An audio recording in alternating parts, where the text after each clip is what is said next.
From Keene in the Shire, the Liberty Media capital of the world, this is Daryl W. Perry, host of FPP Radio News for Tuesday, May 22nd, 2018. Silver is trading at $16.60 per ounce. Gold is valued at $1,295 per ounce. Zencash is trading at $33, and the average price of Bitcoin is $8,178. Antiwar.com reports U.S. forces may not be leaving Iraq or Syria, but there aren't a lot of the Islamic State targets for them to hit anymore. This has led to a precipitous decline in the number of U.S. bombs dropped on those two countries and has the military's priorities shifting eastward towards Afghanistan. The Islamic State has lost virtually all of its meaningful territory, and to the extent that the group's forces have fled into the desert, they still aren't convenient targets for U.S. warplanes. In Afghanistan, the U.S.-backed government controls only about 50% of the territory, leaving open a lot of enemy territory to target. In recent decades, the Pentagon has kept Afghanistan in its back pocket for when things slowed down elsewhere. When the 2003 U.S. occupation of Iraq slowed down, a surge was announced in Afghanistan. When the war against the Islamic State in Iraq and Syria ratcheted up, Afghanistan was on the back burner, but now is facing new escalation. Unlike the Islamic State, where their control over territory was always very tentative, the Taliban has a lot of territory in Afghanistan in which they have a long-standing stranglehold and where they won't be readily displaced. This makes Afghanistan every bit the long-term project it was 17 years ago when the U.S. first invaded. For over 40 years, Roberts & Roberts Brokerage has been a trusted source for buying and selling precious metals. Gold, silver, platinum, and palladium. They don't feed the banks. They're Bitcoin preferred and have removed the minimum purchase amount for all orders paid in the digital currency. Call Roberts & Roberts Brokerage today for knowledgeable advice on buying and selling precious metals and a forward-thinking approach to new technologies. 800-874-9760 or visit online at rrbi.co.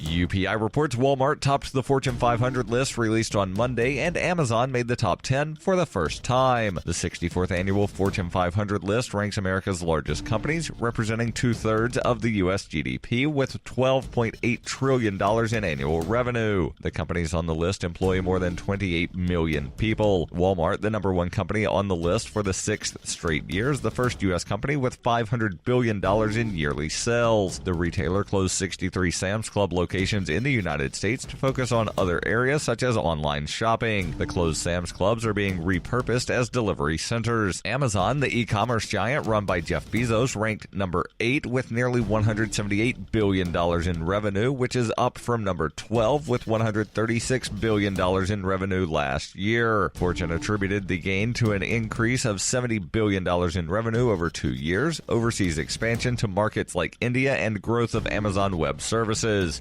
ExxonMobil and Berkshire Hathaway ranked number 2 and number 3 respectively on the list with $244 billion and $242 billion each in annual revenue respectively. Walmart and Berkshire Hathaway also topped the list in 2017.